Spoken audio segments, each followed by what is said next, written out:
Hello, this is Captain Jim from the Monopoly Project. We're here on Val Vista Lakes to do our floating book reviews for books we read in February. We're on the Monopoly Project yacht. Of course, every successful real estate investor has a yacht, and this is the Monopoly Project yacht. Unfortunately, it's the Bikini Girls' day off, so you just have me. But we're cruising on Val Vista Lakes. The weather is improved here. You can see I'm not wearing a sweatshirt or anything like that. It was cold and rainy for a while, but now we're back to good weather in Phoenix. So we got 3 books for you, all on different subjects. One a naval fiction that we've read before. The other is a collection of short stories from a hard science fiction series. And the last one is the account of how an American submarine sunk a Japanese supercarrier during the end of World War II. So anyway, we'll get our first book out and we'll be right back. Okay, it's Jim with the Monopoly Project. Like I said, we're back with our first book review for February 2023. It's now March, so these are the books that we finished that we had on our reading table. And so the first book is one of our favorites. You've heard me talk a lot about these. On the Barbary Coast by Alaric Bond. This is the 15th book in the series, and I've read all of them, and I think I've actually reviewed all of them on the Monopoly Project. This one's 347 pages. It's paperback. It was written in 2022, so it's very recent. Is it the last book in the series? We'll see. I'll have a few comments on that at the end, but this series is about the British Navy during the Napoleonic era, the late 1700s, early 1800s. And so I got to warn you, of course, ahoy, there's spoilers ahead. Imadi, R.I., and all that nautical talk. But anyway, this, like you said, this, as you remember, this was the British naval fiction, the Fighting Sail. These were sail ships, warships during the Napoleonic era, which, like I say, it is late 1700s to 1812 or 15 when he's finally defeated. But it also includes the war with the United States, the War of 1812, and I think the last book concerned that. And so with the young USA, it's different than a lot of the other classics, naval fiction ones. There's Patrick O'Brien with Captain Aubrey, Douglas Reman, and I forget who his main character is. One of my favorites was Dudley Lambin, and he had Captain Alan Lowry. They're difficult to pronounce names, and when I was looking this up, I realized that Dewey Lambton passed away last year, so unfortunately that's probably the last book in his series. But the other one is Reman goes with Captain Richard Bolitho, and Dudley Pope wrote about Lord Ramage. And the thing about Lord Ramage one is that the main character joins as a midshipman, but by then he's already a sir. He's going to become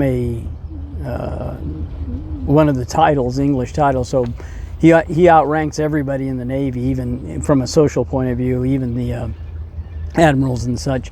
But he makes his way up, whereas a lot of the other ones, they come from poor circumstances and make their way up. But they're all interesting. But this one, I especially like this series by Alaric Bond, because it not only talks about the officers, obviously the captain, and follows his career, but it also talks about the ordinary seamen down below decks and what they're doing. So the other characteristic of this series that I've noticed and come to appreciate is that the characters have a life outside the Navy and outside what happens in the book. And a lot of the other ones, it's basically there's nothing outside the world. They don't have, if they have wives and children at home, they're sort of just mentioned in passing and so forth. But in this one, it informs the plot. So some of the characters leave to pursue other endeavors, including family and such, business. But it is a main subplot in this where the captain himself is considering leaving and his wife is considering leaving also separately. One of the secondary main characters, the lieutenant, actually does leave because he's more interested in, going with his family than his new family than becoming a war hero, which he does. So So that's one of the pluses of this. Another plus I like about these is that Alaric Bond, the author, at the end also always includes author's notes, which he sort of explains how he came to write this particular book and the plot. And he gives some key historical details that support the plot and why, even though it sounds like he's making stuff up. And for example, in this book, in this story, the Americans and French who are on the British ship as prisoners actually help join in the fight on the British side because they're being attacked by pirates. And Bond cites examples of this actually happening in real events, such as the Nelson's victory at Trafalgar over the French. There were actually Frenchmen, a lot of them, fighting in the English ships. I'm not quite sure if they were, I don't think it was an ideological thing at that time. It was just where they happened to be and it's their side. So anyway, like I said, I really like this book. I like the series. This one's great. His character development, I think, is getting even better. Even his characterization of some women.